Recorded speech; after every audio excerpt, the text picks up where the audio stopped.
Changing the time signature in FL Studio is easier than you think. In this quick tutorial, I'll show you how to do it step by step. Let's dive in. First, open up FL Studio and import your favorite track or samples. As you can see, I already have mine set up.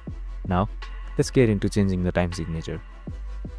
To change it, press Alt Shift and T all together on your keyboard. A pop-up window will appear. This is where the magic happens, the time signature window. By default, FL Studio uses a 4x4 time signature. But don't worry, we can change it easily.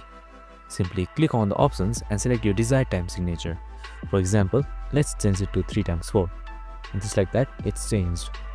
What's even cooler is that you can change the time signature anywhere on your track. To do this, just go to the spot where you want to change it.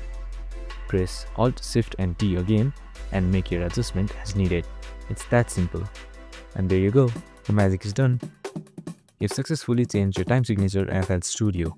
If you found this tutorial helpful, make sure you like, subscribe and hit the bell icon for more tips and tricks. See you in the next one.